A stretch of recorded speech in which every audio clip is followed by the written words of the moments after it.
Fiesta ng barangay namin ngayon. At ito ang isa sa mga putahing inihanda namin. Ang Caldereta Avila. Or pwede rin Caldereta Daniela. Ganon.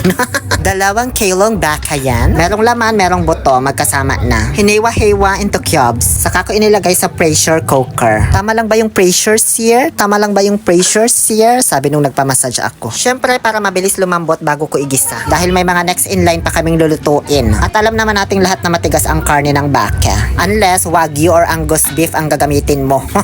Bali nilagyan ko lang ng sibuyas, bay leaves, asin, paminta at pampalasa. Tapos syempre binuhusan ko ng tubig. Paano kukulo yan, diba?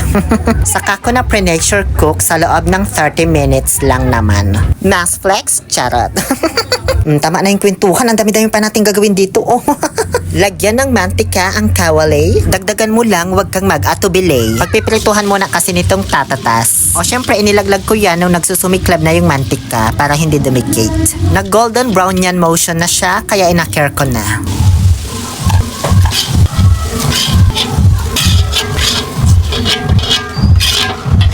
Sinunod ko naman na ipinrato ang carrots. Diba, nakahiwa na agad yung mga sangkap na ginagamit ko. Madami kasi akong katulong maghiwa ngayon. I-reveal ko na lang sila sa full video ng ating Barangay Fiesta vlog. Okay na to, kaya inakare ko na ulit. Sa parehong kawali at mantika, naglagay ako ng sibuyas at bawang la onion. Pinigaan ko ng konting tomato paste. Mas lumalabas kasi ang lasa ng tomato paste pag ginigisa. Wala din kasi akong kamatis na nabili para dito sa caldereta. Kasi diba nilalagyan nila ng kamatis to. Nung malapit nang ma-decompose yung ginigisa ko, inileglag ko na ang pre-nature cook na karne ng baka. O syempre haluin ko, alangan hayaan ko lang na ganyan.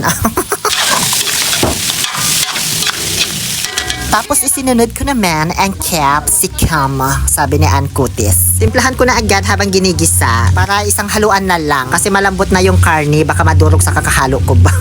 So nilagyan ko ng toyo at patis. Tansya lang yung patis, yung toyo pampakulay lang. At para wala nang umangal sa mga ingredients na ilalagay ko, baka kasi sabihin na naman ng mga genius minudo naman yan, igado naman yan, hindi man yan caldereta. O ayan, gumamit na ako ng Mamacita's caldereta mix.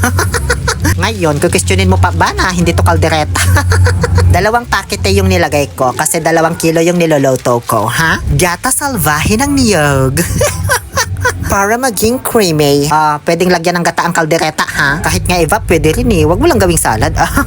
Inalawan ko syempre kasi sayang, kakang gata pa naman ito. Tapos sinabawan ko na ng marami galing dun sa pinagpakuluan ko ng baka. Andyan kasi yung lasa. Pero di ko naman inubos, hindi man kasi ito nilaga ang niluluto ko, be. And then kiniwal ko na kasi hindi ko na talaga siya matiis. Ang ganda pala tignan kapag naka-aerial shot yung camera, no? Diyos ko, sa tinagal-tagal kong nagko-cooking vlog, ngayon ko lang to na-discover. Peanut butter. Di ko man inubos yan lahat. 3 kutsara lang kasi gagamitin pa yan sa curry-curry mamaya. Dahan-dahan lang talaga yung paghahalo ko, guys, kasi ayaw kong ma-deform yung mga karne. Ang lambot kasi nung pagkaka-pressure cook ko dyan. Tapos maliliit pa yung pagkakahiwa. Nilagay ko na yung pritong patatas. Kasunod na rin agad-agad ng pritong carrots. Luto naman na lahat ng mga nilagay ko dito. Kaya pakukulaan ko na lang para maluto lang yung gata. Pahabol lang to, nakalimutan ko pala lagyan ng paminta at dahon ni Dennis Laurel. Ang bango, Diyos ko, habang unti-unting naluluto yung gata. Okay na to at marami pa kaming isusunod na lulutuin. Kaya pinatay ko na yung apoy.